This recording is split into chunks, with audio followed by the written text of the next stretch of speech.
Et donc juste pour revenir par rapport au pays, là, hein, donc bon, là c'est Macron, hein, de France donc, qui va donc représentant l'Union Européenne, dans ce qui n'est pas normal, donc ça n'aurait pas dû être le chancelier allemand non plus, dit le Premier ministre anglais, hein, donc bon, si oui, il y a une principe de coalition d'OTAN bien sûr, également,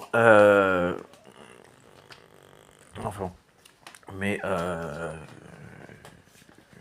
vu le délire qui se passe en Angleterre et ce que j'expliquais avant, hein, des choses qui tendent à faire péter les choses entre nous, à nous diviser, à se concentrer pour nous écrémer et avoir l'air de rien, d'être coupable de ça, mais genre l'air de rien, c'est pas nous, regardez, pas non, ce serait des politiques trop laxistes, trop ouvertes, trop démocratiques.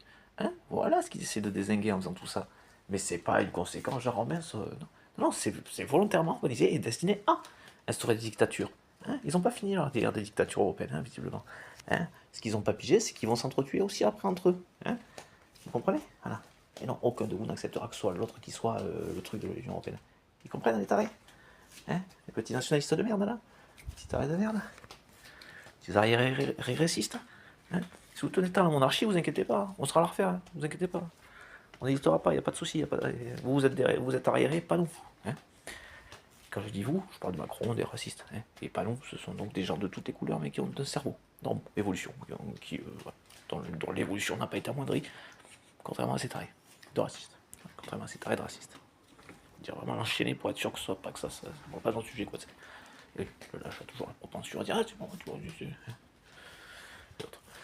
enfin voilà.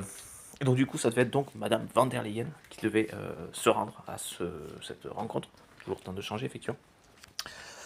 Mais bon, vu qu'il faut s'occuper du cas de Poutine, je pense que c'est bon, on va faire ça comme ça, à part s'il cherche à changer pour se décharger de ces trucs.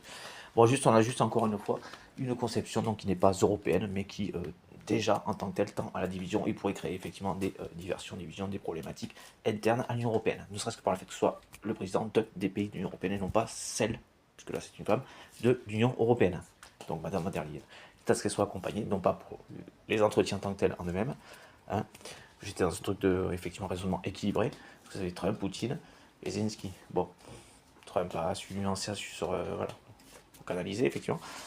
Objectif qui le concerne aussi, enfin sur des intérêts qui le concernera aussi. Effectivement, ils n'ont pas d'intérêt à ce que la Russie s'en sorte, puisque du coup ça enverrait un très mauvais signal à la Chine, ce qui serait beaucoup plus directement concerné, par quoi serait beaucoup plus directement concerné, économiquement et militairement. N'oublions pas que la Chine essaie de se positionner en Amérique latine, tranquillement, l'air de rien. Hein. Donc voilà, quitte à ce qu'elle soit tranquille, accompagnée, pour être tranquille,